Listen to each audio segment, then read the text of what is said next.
श्रीमद् भगवद गीता। महाभारत युद्ध आरंभ होने के ठीक पहले भगवान श्री कृष्ण ने अर्जुन को जो उपदेश दिए वह श्रीमद् भगवद गीता के नाम से प्रसिद्ध हैं। जो भी इंसान भगवद गीता के ज्ञान को समझ लेता है उसे अपने जीवन के हर दुख हर समस्या का हल मिल जाता है। भगवद गीता में ज्ञान योग, भक्ति योग, कर्म योग की बहुत अच्छे ढंग से चर्चा की गई है। कभी कभी हम जिंदगी में आने वाली परेशानियों से भागने के बारे में सोचते हैं, लेकिन श्रीमद् भगवद गीता एक ऐसा ज्ञान है जिसमें इंसान की हर समस्या का दुख और उसका हल छुपा हुआ है।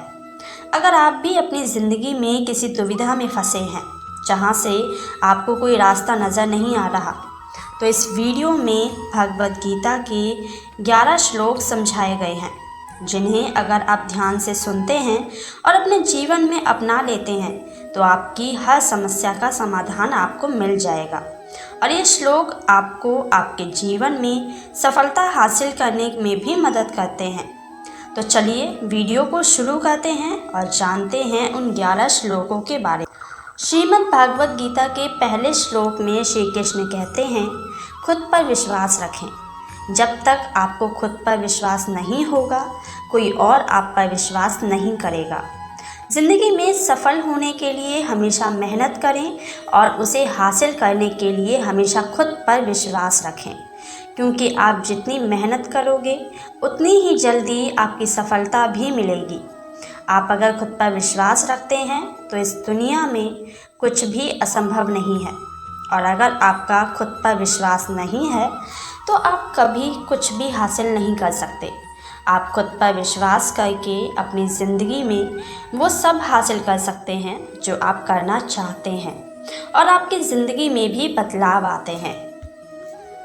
श्रीमद् भगवद गीता के दूसरे श्लोक में श्री कृष्ण कहते हैं, इस धरती पर कोई भी इंसान बिना कोई कर्म किए नहीं रह सकता, क्योंकि इस प्रकृति की रचना के अनुसार हर इंसान को कर्म करने के लिए बंधा हुआ है। कर्म के बिना जीवन जिया ही नहीं जा सकता। इस प्रकृति की रचना ही इस तरह हुई है कि हर इंसान को कर्म करने ही पड़ते हैं। भागवत गीता के तीसरे श्लोक में श्री कृष्ण कहते हैं, इस दुनिया में ज़्यादातर लोग अपने अहंकार और घमंड की वजह से ही बर्बाद हो जाते हैं, क्योंकि ऐसे लोग विश्वास से अपने अहंकार और घमंड को महत्व ज़्यादा देते हैं। श्री कृष्ण कहते हैं, अपने जीवन में कितने भी ऊंचे मुकाम पर पहुंच जाओ, कितनी ही सफलता क्यों ना हासिल कर लो, लेकिन अहंकार और कभी मत करना, क्योंकि अहंकारी का सर ज़्यादा देर तक ऊंचा नहीं रहता। अहंकारी इंसान हमेशा दूसरों को नीचा दिखाने में ही लगा रहता है, और वो ये भूल जाता है कि आज वो जिस बात पर इतना अहंकार दिखा रहा है, कल वो उसके पास रहे या ना रहे ये तो वो खुद भी नहीं जानता, क्योंकि समय कब बदल जाए ये कोई नहीं जानता। एक अहंकारी इंसान अपने अहंकार के चलते वो उस सभी से धीरे धीरे दूर हो जाता है जो उसके अपने होते हैं, क्योंकि ऐसे इंसान के साथ ना तो कोई रहना पसंद करता है और ना ही कोई बात करना पसंद करता है। हम में से कुछ लोगों को लगता है कि वो सब कुछ जानते हैं, उन्हें किसी से कुछ भी सीखने की ज़रूरत नहीं है। हाँ, ये हो सकता है कि आप बहुत कुछ जानते हों, लेकिन सब आप खुद ये कहते हैं कि मैं सब कुछ जानता हूँ, उस दिन आप एक अहंकारी इंसान बन जाते हैं। ये हो सकता है कि आप बहुत जानते होंगे, लेकिन याद रखें, सब कुछ नहीं।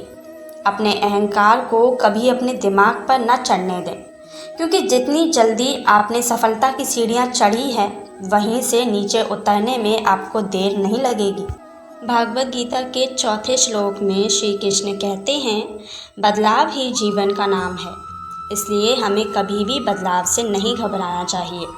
अपने जीवन में बदलाव से कभी ना घबराएं, क्योंकि इस संसार में बदलाव से ही परिवर्तन होता है, और परिवर्तन हमेशा अच्छे के लिए होता है। हमारी ज़िंदगी में होने वाले बदलाव कभी कभी हमें दुख भी देते हैं, लेकिन वो कभी हमेशा के लिए नहीं रहते। दुख जाने के बाद सुख भी ज़रूर आता है। जैसे मौसम को समय समय पर बदलना ज़रूरी है, वैसे ही हमारी ज़िंदगी को भी समय समय पर बदलना ज़रूरी है, क्योंकि अगर बदलाव नहीं होगा तो हम अपने जीवन में कभी आगे नहीं बढ़ पाएंगे, वहीं पर रुक जाएंगे। जिस तरह तालाब में भरा हुआ पानी रुका हुआ होने की वजह से सड़ जाता है, उसमें बदलाव ना होने की वजह से उसमें काई जम जाती है, ठीक उसी प्रकार अगर हमारी ज़िंदगी में बदलाव नहीं होगा तो हमारी ज़िंदगी भी एक जगह रुक जाएगी और सड़ जाएगी, मतलब नष्ट हो जाएगी। इसलिए बदलाव बहुत ज़रूरी है। भागवत गीता के 5वें श्लोक में श्री कृष्ण कहते हैं, आलस, कार्यता और डर इंसान के वो दुश्मन हैं जो इसे सफल होने से रोकते हैं। अगर आपको अपने जीवन में सफल होना है तो आपको अपना आलस, डर छोड़ना होगा, क्योंकि एक आलसी और डरपोक इंसान ना तो कभी सफल हो सकता है और ना ही अपनी ज़िंदगी में कभी आगे बढ़ सकता है। इसलिए आप अगर अपनी ज़िंदगी में कुछ करना चाहते हैं तो अपने आलस और डर को बाहर निकालिए, क्योंकि आलस और डर के रहते हम वो हासिल नहीं कर सकते जो हम करना चाहते हैं।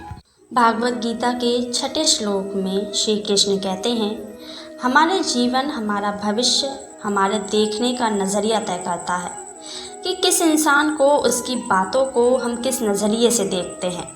क्योंकि कभी कभी कोई इंसान गलत नहीं होता, लेकिन हम उसे गलत समझ बैठते हैं। किसी की बातें गलत हों ये ज़रूरी नहीं, लेकिन फिर भी हमें वो बातें बुरी लग जाती हैं। ऐसा क्यों होता है? क्योंकि हमारा देखने का नज़रिया ही ऐसा होता है, जिसके चलते हमारे जीवन में कई सारी परेशानियां बढ़ने लगती हैं। जैसे सबकी सोच एक जैसी नहीं होती, वैसे ही चीज़ों को देखने का नज़रिया भी हम सबका एक जैसा नहीं हो सकता। कोई इंसान ऐसा होता है जो अच्छी सोच रखता है, सकारात्मक सोचता है, और वहीं कोई इंसान ऐसा होता है जो हर चीज़ में कमी ही निकालता रहता है, और इंसान कभी खुश नहीं रह पाता। इसलिए हमेशा हर सिचुएशन में सकारात्मक सोचें, पॉजिटिव सोच रखें, क्योंकि आज जब अच्छा सोचोगे तो आपको सब कुछ अच्छा ही नज़र आएगा।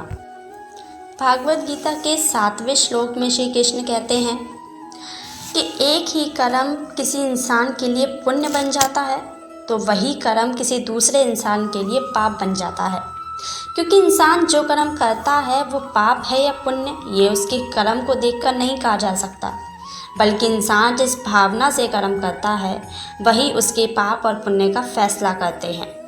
कोई गलत भावना से किसी काम को करता है तो उसे पाप कहा जाता है, और अगर कोई किसी काम को अच्छी भावना के साथ करता है तो उसे पुण्य कहा जाता है। जैसे एक बूढ़ी माँ के 2 बेटे हैं, तो उसमें से माँ की सेवा एक बेटा ये सोचकर करता है कि उसकी माँ उसकी सेवा देखकर सब कुछ उसको सौंप देगी, तो इस बेटे का कर्म पाप में गिना जाता है।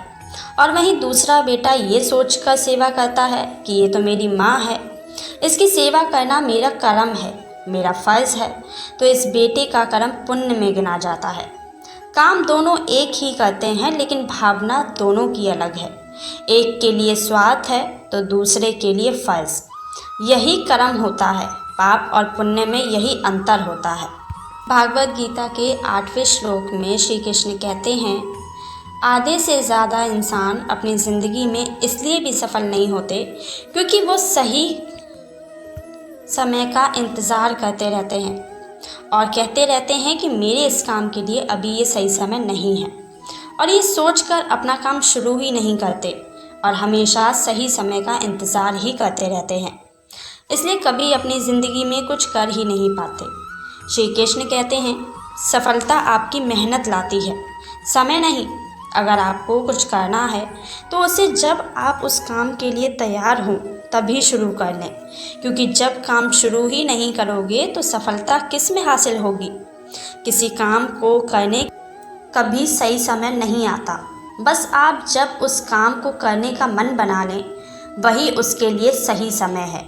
हमारी ज़िंदगी में हर पल कीमती है, लेकिन हम उसे सोचने में और सही समय का इंतज़ार करने में बर्बाद कर देते हैं। श्री कृष्ण कहते हैं, अपने समय का सदुपयोग करना सीखिए, क्योंकि जो समय चला जाता है तो फिर वो दोबारा लौटकर नहीं आता। भागवत गीता के 9वें श्लोक में श्री कृष्ण कहते हैं, हमें बिना फल की चिंता किए अपने कर्म करने चाहिए, क्योंकि हम अपने कर्म फल का अनुमान नहीं लगा सकते। हमारे कर्म कैसे हैं और हमें उसका फल कब मिलेगा, ये बस ईश्वर ही जानता है। क्योंकि फल निश्चित नहीं होता, इसलिए फल की चिंता करना बेकार है। श्री कृष्ण कहते हैं, कर्म करना हर इंसान का कर्तव्य होता है। इंसान जब फल के लालच में कर्म करता है तो वह अपने कर्म को ही भूल जाता है। इसलिए इंसान को सिर्फ अपने कर्म पर ध्यान देना चाहिए, क्योंकि हमें हमारे कर्मों का ही फल मिलता है। फल की चिंता नहीं करनी चाहिए, क्योंकि अगर इंसान अपना कर्म करना याद रखता है तो ईश्वर भी उसका फल देना हमेशा याद रखता है। आपके कर्मों का फल आपको कब, कैसे, कहाँ मिलेगा, ये सोचकर चिंता में रहना बेकार है। बस इस विश्वास पर रहो कि कर्म अच्छे हैं तो फल भी अच्छा ही होगा, और बिना फल की चिंता किए अपने कर्म करते रहो।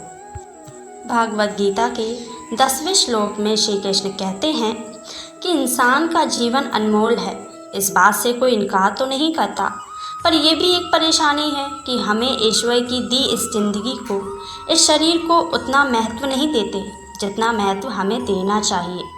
हम अपने शरीर के ऊपरी हिस्से रंग रूप को बहुत महत्व देते हैं, लेकिन मन में ईश्वर बैठता है और इसको महत्व देना कोई ज़रूरी नहीं समझता। इसलिए हम सुख दुख के बीच में फंस कर रह जाते हैं और खुद का निर्माण ही नहीं कर पाते। आज अगर सबसे ज़्यादा ज़रूरी कुछ है तो वो है खुद का निर्माण करना।